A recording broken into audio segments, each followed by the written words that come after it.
December 2021 আমরা শুনছি প্রাত সাকার বাংলা মুরলী। আজকের মহাবাক্য, এই মহাবাক্যে বাবা বলেছেন, মিষ্টি বাচ্চারা, সঙ্গম যুগ হলো পুরুষোত্তম যুগ। এখনকার পড়াশোনার দ্বারা তোমরা 21 জন্মের জন্য সর্বোত্তম পুরুষ হতে পারবে। অত্যন্ত হৃদয়গ্রাহী আজকের এই মহাবাক্য। প্রশ্ন, আন্তরিকভাবে খুশি থাকার জন্য কোন বিষয়ে একেবারে নিশ্চিত হতে হবে? নিশ্চয় বুদ্ধি বিজয়ন্তী। বাবা অনেকবার আমাদেরকে উৎসাহ দিয়েছেন। উত্তর, প্রথমে নিশ্চিত হতে হবে যে আমরা বিশ্বের মালিক ছিলাম, অনেক ধনী ছিলাম। এখন বাবা আমাদের পুনরায় বিশ্বের রাজত্ব দেওয়ার জন্য এসেছেন, স্বয়ং এসেছেন পরমধাম থেকে। এখন আমরা ত্রিকালদর্শী হয়েছি। আমরা রচয়িতার বাবার কাছ থেকে রচনার আদি মধ্য অন্তিম সম্পর্ক সম্পর্কে জেনেছি। এরকম নিশ্চিত হলেই আন্তরিকভাবে খুশি থাকবে তোমরা। আজকের গীত, নয়নহীনকে পথ দেখাও প্রভু, তুমি তো নয়নহীনের রক্ষাকর্তা। ওম শান্তি। বাচ্চারা, তোমরা গানের লাইনটা তো শুনেছ। বাবা এসে এখন পুরুষোত্তম হওয়ার কত ভালো যুক্তি বলে দিচ্ছেন। দুনিয়াতেও অনেক রকমের কলেজ এবং ইউনিভার্সিটি আছে, যেখানে মানুষ পজিশন পাওয়ার জন্য পড়াশোনা করে। তারপর কেউ কেরানি, কেউ ম্যাজিস্ট্রেট, কেউ প্রধান বিচারপতি হয়, পুরুষ উত্তম পদ লাভ করে। কিন্তু ওগুলো সব কিছু কলিযুগের জন্য উত্তম পদ, এই মোটেই কোনো সত্যযুগের উত্তম পদ নয়। বাবা এসে তোমাদের সত্যযুগের জন্য উত্তম পদ প্রাপ্ত করাচ্ছেন। কত রাত দিনের তফাৎ। এটা হলো সঙ্গম যুগ, যে সময় ভগবান এসে বিশিষ্ট সময় তৈরি করেছেন আমাদেরকে শূদ্র থেকে ব্রাহ্মণ করে ফরিস্তা করে দেবতা করার জন্য। এই যুগেই সর্বোত্তম হতে হবে। আমাদেরও সেই দৃঢ় প্রতিজ্ঞা থাকতে হবে। লক্ষ্য ভ্রষ্ট হলে চলবে না। মানুষ যে কোনো নলেজ উত্তম হওয়ার জন্যই পড়ে। এখনকার এই নলেজ হলো ভবিষ্যতের জন্য আধ্যাত্মিক নলেজ। এখনকার পড়াশোনা ভবিষ্যতের প্রালব্ধ। এই সঙ্গম যুগ হলো পুরুষোত্তম যুগ, তা ভুললে চলবে না। ছবিতে যেখানে সঙ্গম যুগ লেখা আছে সেখানে পুরুষোত্তম অবশ্যই লিখতে হবে, নতুবা এটা অর্থহীন হয়ে যাবে। প্রতিটা বিষয়কেই উত্তম বানানো হয় এই সময়ে। যা কিছু আমাদের এখন অধম হয়ে গেছে। তোমরা জানো যে এই লক্ষ্মীনারায়ণ কত উত্তম ছিল, আর এখন আমরা সেই লক্ষ্মীনারায়ণ 84 জন্ম গ্রহণ করে এখন আমাদের জীবন কত অধম হয়ে গেছে। ওদের গয়না এবং কাপড় কত সুন্দর ছিল। এরকম ছবি বানাতে হবে। বাবা তো নির্দেশ দেন বাচ্চাদেরকে। বাচ্চারা শহর ঘুরে বেড়ায় এবং তাদের খেয়াল রাখতে হবে কিভাবে খুব সুন্দর আকর্ষণীয় ছবি বানানো যাবে, যার খুব জৌলস থাকবে।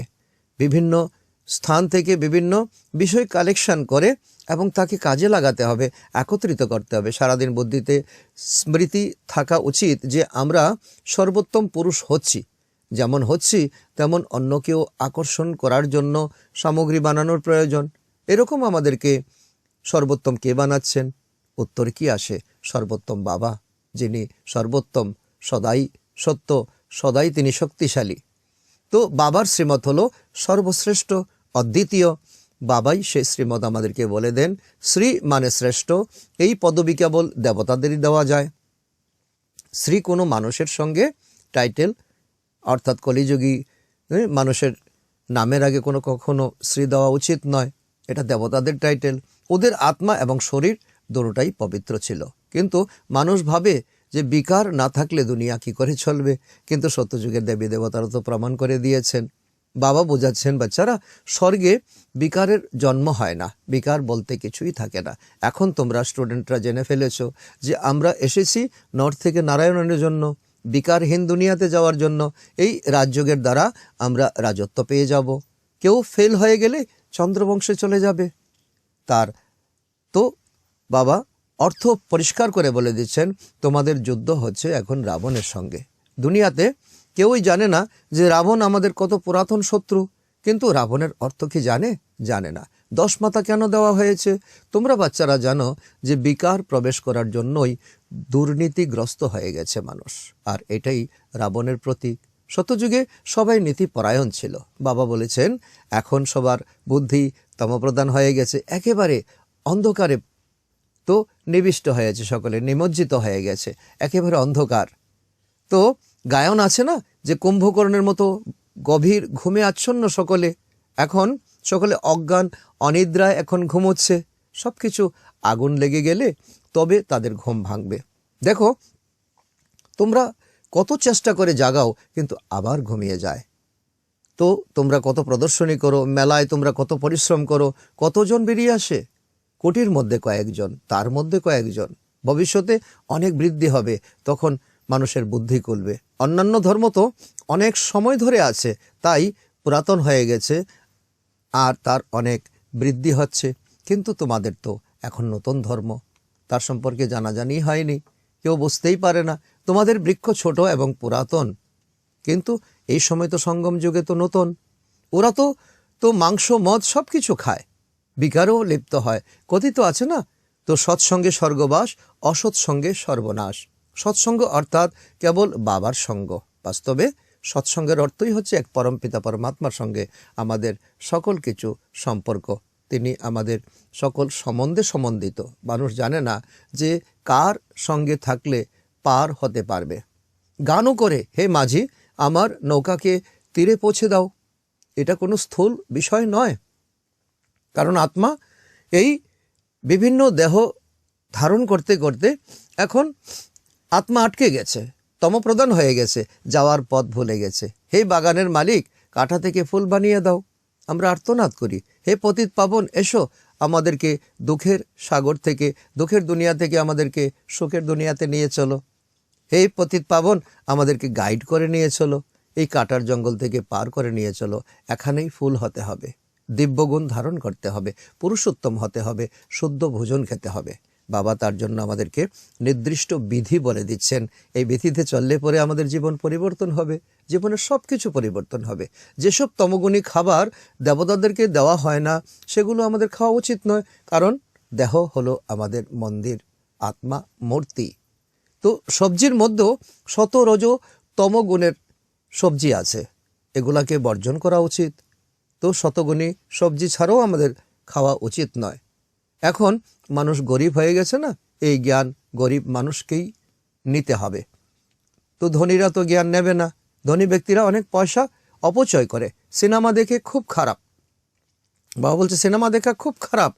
খবরের কাগজেও পড়েছিলাম যে সিনেমা দেখতে যাওয়ার অর্থ নরকে যাওয়া।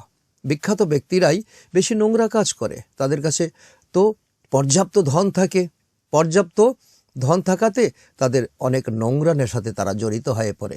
এখন একেবারে পতিতালয় হয়ে গেছে দুনিয়াটা। বাবা এসে শিবালয় বানিয়ে দিচ্ছেন। পবিত্রতাই হচ্ছে আমাদের আসল মুখ্য। পবিত্রতা থাকলে শান্তি এবং সমৃদ্ধি থাকবে। রাবণ রাজত্বে কেউ পবিত্র থাকতে পারে না। এখন এই হলো সবচেয়ে বড় রাবণের সুরসুরি। রাবণ এসে সুরসুরি দেবে, বিভিন্নভাবে আকৃষ্ট করবে। এখনই যুদ্ধ হয়, যোগবলের দ্বারা তোমরা রাবণকে পরাজিত করো। তো এখানে অনেক মন্দির আছে, কিন্তু কারোর জীবন কাহিনী কেউ জানে না, অটোবায়োগ্রাফি। শিবের মন্দিরে গিয়ে যদি শিবের জীবন কাহিনী জিজ্ঞাসা করো তাহলে কিছুই বলতে পারবে না। পূজারী বা যারা মন্দির করে দিয়েছেন, তোমাদের মধ্যেও পুরুষার্থের ক্রম অনুসারে এই জ্ঞানকে তোমরা জানো, এই জ্ঞানকে তোমরা সকলের সামনে তুলে ধরতে পারো। উত্তম, মধ্যম এবং কনিষ্ঠ আছে, তাই না?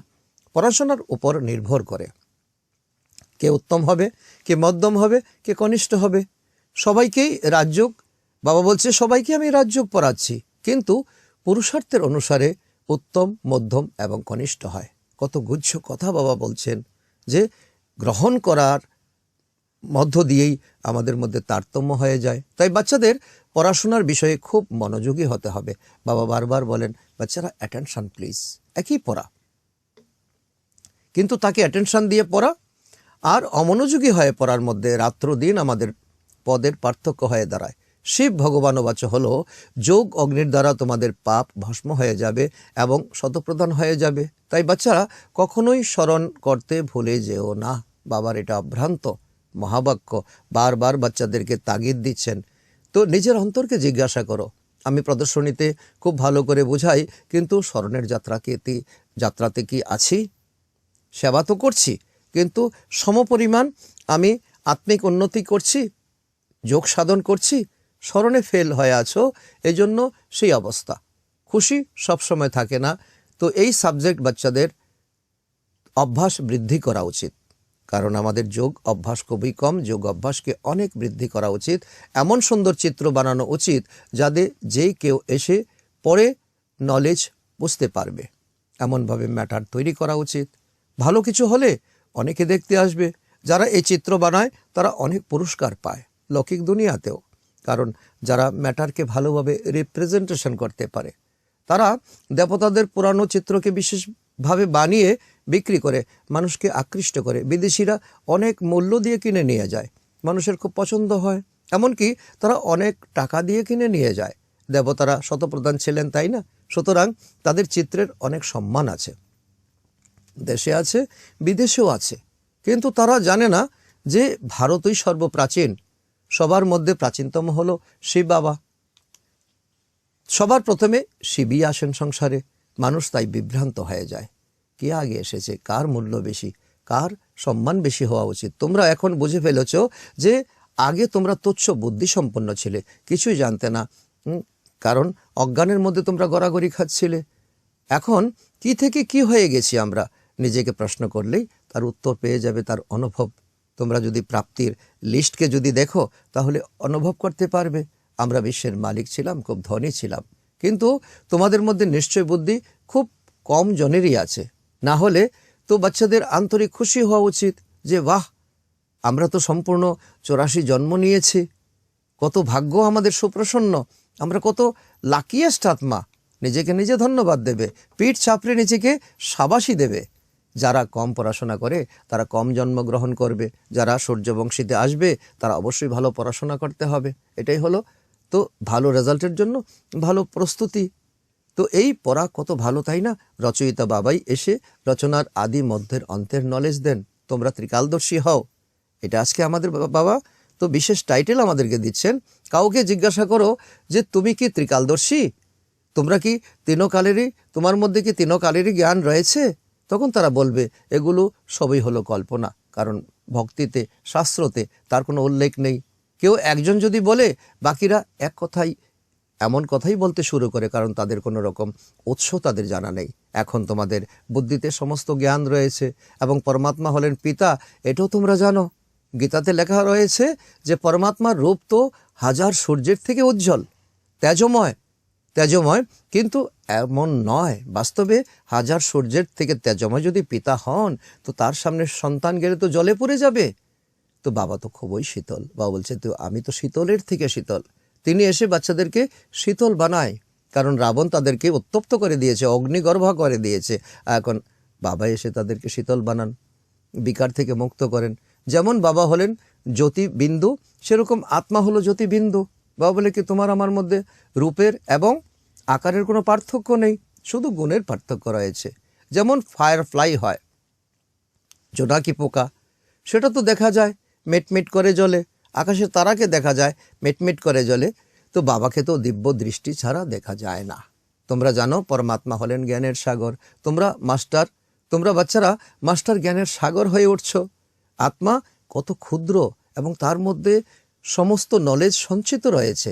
অত্যন্ত তো হৃদয়গ্রাহী বিষয়, অত্যন্ত গভীর কথা। ছোট্ট একটা আত্মার মধ্যে এত হাজার বছরের রেকর্ড কি করে তো রেকর্ড হতে পারে? আত্মাই শোনে, আত্মাই ধারণ করে, আত্মাই শরীরের মাধ্যমে বোঝায়। তো তো আত্মজ্ঞান তো দুনিয়াতে বাবার বাচ্চা ছাড়া কেউ তো হতে পারে না। এসব বিষয়গুলো আর কেউ বোঝাতে পারে না, কারণ যারা দুনিয়ার আত্মাকে নিয়ে চর্চা করে তারা তো হালকা একটু আত্মা সম্পর্কে জানে, বাস্তবে আত্মার গভীর নলেজ তো তাদের কাছে নেই।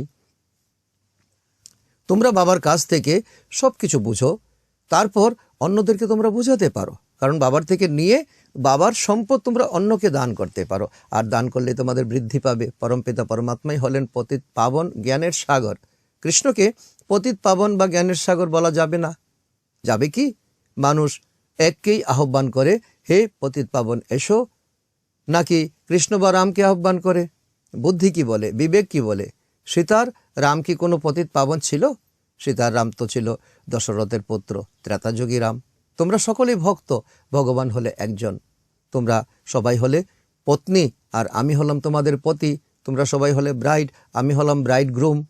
আমি তোমাদেরকে শৃঙ্গার করতে আসি, সাজাতে আসি। আমি এসে তো সমস্ত আত্মাদের ভক্তির ফল দেই। এই পড়াশোনা কত গুরুত্বপূর্ণ। নর থেকে নারায়ণ হওয়া, হ্যাঁ, নারায়ণে পরিণত করে তোমাদেরকে। কত নেশা থাকা উচিত, তাই না? বাবা এসেছেন অবিনাশী জ্ঞানরত্নের দান দেওয়ার জন্য। আর এই দান এখন তোমরা গ্রহণ করছো। বাবা দান দিচ্ছেন, তোমরা গ্রহীতা, বাবা দাতা। এই হলো সবচেয়ে কি সেরা দান। মানুষ শিবের সামনে গিয়ে বলে, ঝোলি ভরে দাও, তোমার কাছে খালি করে এসেছি আমি। তোমাদের বুদ্ধিতে এখন সমস্ত জ্ঞান রয়েছে না, যে আমরাই এখন সঙ্গম যুগে আছি, ভগবানের বিশিষ্ট সময় আমরা আছি। শিব বাবা আমাদেরকে বিষ্ণুপুরীর মালিক বানিয়ে দেন। এখন আমরা হলাম ব্রাহ্মণ, এরপরে আমরা দেবতা হব, ক্ষত্রিয় হব, বৈশ্য হব, শূদ্র হব। এই হলো আমরাই সেই আমরা, হাম সো হাম। এ হলো তার অর্থ। বাস্তবে তার অর্থ শাস্ত্রে কোনো স্পষ্ট ব্যাখ্যা নেই। মানুষ বলে আত্মাই পরমাত্মা, তা কি করে হতে পারে? বাবা বোঝান, বাচ্চারা আমরাই পূজনীয়, আবার আমরাই কিভাবে পূজারী হয়ে যাই। এই হলো বোঝার বিষয়। এ তোমাদের ক্ষেত্রে, কিন্তু আমাকে টেনো না, তার মধ্যে আমি নেই। আমি পূজ্যও নই, পূজারীও নই। আমি তো সদাই পূজ্য। কিভাবে শতপ্রধান থেকে রজ শত তমতে আসি? তো নিজেকে প্রশ্ন করো। এই রহস্য কি তোমরাই জানো, কারণ আমি তোমাদের কাছে এখন খুলে বলছি। এটা হলো ধারণা করার বিষয়। এই পড়াশোনা দ্বারা অসীম রাজত্বের স্থাপনা হচ্ছে। এখন এই স্থাপনার কার্য চলছে। তোমরা পড়াশোনা করছো ভবিষ্যতের 21 জন্মের জন্য, পুরুষার্থের ক্রম অনুসারে। এখন তোমরা পদ পাবে, কেউ উত্তম পদ পাবে, কেউ মধ্যম, কেউ কনিষ্ঠ, কেউ রাজা, কেউ রানী, কেউ গিয়ে প্রজা হবে। তো ওখানে সবাই সুখে থাকবে, এটা কিন্তু সত্য। ওখানে তো প্রত্যেকের কর্ম অনুসারে, এখানে তো প্রত্যেকের কর্ম অনুসারে দুঃখ প্রাপ্ত হয়। কারণ এই সময় সকল তো পাপকে তুমি তো মিটিয়ে এখন তুমি পুণ্য অর্জন করবে, প্রারব্ধ পাবে গিয়ে শতযুগে। তো এটা হলো দুঃখধাম, ওটা হলো সুখধাম। এখন বাবা বলেন, বাচ্চারা এমন কোনো খারাপ কাজ করো না যার দণ্ডভোগ করতে হবে। অন্তিম সময়ে তোমাকে সকল কিছু সাক্ষাৎকার করাবে। যদি তারপরও কোনো কর্ম করো, এমন কোনো কর্ম করো, তাহলে সেরকম পদ প্রাপ্তি হবে। তো কর্মের দ্বারাই তোমার ফল প্রাপ্তি হবে। যদি ভালো করে পড়াশোনা করো, তাহলে কল্পান্তরের জন্য ভাগ্য তৈরি হয়ে যাবে। এ হলো এখন প্রকৃত তো বোঝার বিষয়। তো এখন এই জ্ঞান আছে, এরপর লুপ্ত হয়ে যাবে। সত্যযুগে, ত্রেতাযুগে জ্ঞানের কোনো অস্তিত্ব থাকবে না। এখন তোমরা পুরুষার্থ না করলে অনেক অনুশোচনা করতে হবে। অন্তিম সময়ে যখন তোমার সাক্ষাৎকার হবে, বাবা বলেন, বাচ্চারা দৈবী গুণ ধারণ না করলে কর্ম বিকর্ম হয়ে যাবে অটোমেটিক। এখানে সমস্ত মানুষের কর্ম বিকর্ম হয়ে যায় এই দ্রাপর কলিযুগে। তোমরা ছাড়া এটা কেউ জানে না যে গীতার ভগবান কখন এসেছিলেন, কখন এসে তিনি উত্তম উপদেশ দিয়েছিলেন। ভগবানুবাচ তিনি এই সংসারে, তিনি এই ভগবানুবাচ সংসারে প্রচার করেছিলেন। এটা কেউ বলতে পারবে না। লোকে বলে তিনি দ্রাপরে এসেছিলেন। বেদশাস্ত্র দ্রাপর যুগে সৃষ্টি হয়েছে, এবং দ্রাপর যুগেই আসুরি সম্প্রদায় সৃষ্টি হয়েছে। বাচ্চারা বলে, বাবা আমাদের এই পাপের দুনিয়া থেকে নিয়ে চলো, তো আমাদের তো সুখের দুনিয়াতে, অর্থাৎ তোমরা মৃত্যু চাও, নতুবা আমি কি করে পাপের দুনিয়া থেকে নিয়ে যাব? তোমাদেরকে মৃত্যু দিতে হবে, শরীরের মৃত্যু দিতে হবে। এই জন্য তো বাবাকে মহাকাল বলা হয়, কালেরও কাল, মহাকাল। ওই লোকেরা কেবল নাম দিয়েছে অকাল সিংহাসন। শিখ ধর্মের লোকেরা অকাল তখ্ত, অকাল সিংহাসন দিয়েছে, কিন্তু তার অর্থ কিছুই বোঝে না, তাকে শুধু হাওয়া করে যাচ্ছে। যারা সবচেয়ে উঁচু হয়ে যায় তারাই আবার নিচে নেমে আসে। সেটা হলো তোমাদের উদাহরণ। তোমরাই ছিলে দেবী দেবতা, আর তোমরা হয়ে গেছে এখন কাঙ্গাল। তোমরা বাচ্চারা এখন এই সমস্ত জ্ঞান বুঝতে পারছো। এই জ্ঞান হলো খুবই ওয়ান্ডারফুল। সৃষ্টির আদি মধ্যর অন্তর জ্ঞান কেউ দিতে পারে না। এখন আমি এসে তোমাদেরকে সেই প্রয়োজনীয় জ্ঞান দিচ্ছি। না হলে নিরাকারকে নলেজফুল বলে কি লাভ, যতক্ষণ না পর্যন্ত তিনি এসে জ্ঞান দিচ্ছেন। আর এই জ্ঞান যতক্ষণ না তোমরা গ্রহণ করছো, তো দাতা আর গ্রহীতার মধ্যে যখন সম্পর্ক তৈরি না হচ্ছে, সমস্ত আত্মারা নিরাকার দুনিয়া থেকে এখানে এসে পার্ট প্লে করে। এটাই হলো নিয়ম। তারা ভগবানকে আহ্বান করে, কিন্তু ওনার তো নিজের কোনো শরীর নেই। বাকি সমস্ত আত্মাদের নিজের নিজের শরীর রয়েছে, নির্দিষ্ট রয়েছে। তো সুতরাং ভগবান হলেন একমাত্র নিরাকার, তাই না? তিনি জন্ম মরণে আসেন না। বাবা বলেন, আমার নাম হলো শিব, আত্মার তো নাম থাকবে। আমি এই ব্রহ্মার শরীরে প্রবেশ করি, ভ্রকুটির মধ্যে আমি বাস করি, কারণ পরমধাম নিবাসী। আমি যখন ভ্রকুটিতে বাস করি তখন ওনার নাম রাখা হয় ব্রহ্মা, ব্রহ্মের অধিবাসী যখন ভ্রকুটিতে আসে। আত্মারা যেমন অর্গানস দ্বারা কথা বলে, তেমনি বাবাও ব্রহ্মার অর্গানস দ্বারা আমাদেরকে বোঝান, জ্ঞানের রহস্য আমাদেরকে বোঝান। গায়নও রয়েছে না, ভ্রকুটির মাঝখানে ঝলমল নক্ষত্র আলো বিকিরণ করছে। এখন এই গভীর রহস্যকে তোমরাই জানো, আর জানে না কেউ।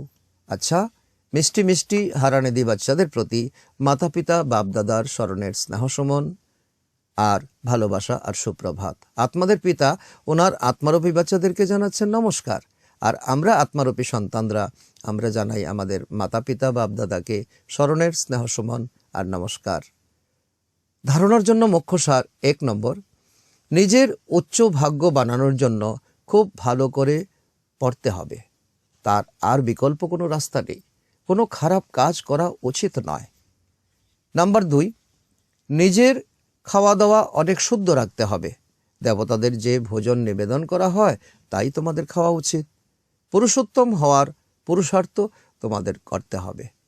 এই 2 ধারণা আজকের বিশেষ ধারণা, তা আমাদের গ্রহণ করতে হবে। বরদান: ত্যাগ তপস্যার দ্বারা সেবায় সফলতা প্রাপ্ত করে সকলের কল্যাণকারী ভব।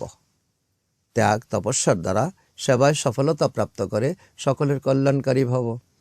তার অর্থ হলো, যেমন ভৌতিক আগুন দূর থেকেই নিজের অনুভব করায়, অনেক দূর থেকে নজরে পড়ে, সেরকম তোমাদের তপস্যা এবং ত্যাগের ঝলক দূর থেকে সবাইকে আকর্ষণ করবে। সেবাদারী হওয়ার পাশাপাশি ত্যাগ এবং তপস্যার মূর্ত রূপ হও, তাহলে সেবার প্রত্যক্ষ ফল দেখা দেবে। ত্যাগ করা অর্থাৎ কোনো পুরানো সংকল্প বা সংস্কার যেন দেখা না দেয়, এটাই হলো ত্যাগ, এটাই হলো তপস্যা। তপস্যা করা অর্থাৎ বুদ্ধির স্মৃতি বা দৃষ্টির দ্বারা আত্মিক স্বরূপ ছাড়া অন্য কিছু দেখা দেবে না। বাবা বলছে এমন তোমাদের প্র্যাকটিস করতে হবে। যা কিছু সংকল্পে আসবে তার মধ্যেই প্রত্যেক আত্মার কল্যাণ সমাহিত থাকলে তাকেই বলা হবে সকলের কল্যাণকারী আত্মা। আজকের স্লোগান: দেহভাবের বাইরে যাওয়ার জন্য চিত্রকে না দেখে চেতনা এবং চরিত্রকে দেখো। বাবা বলছে কি, দেহভান আসবে না কখন? যখন সকলের মধ্যে আত্মাকে দেখব এবং আত্মার গুণকে দেখব। এটাই হলো আসল রহস্য। আর আজকের তো সমান হলো আমি বিশ্ব কল্যাণকারী আত্মা। আচ্ছা, ওম শান্তি।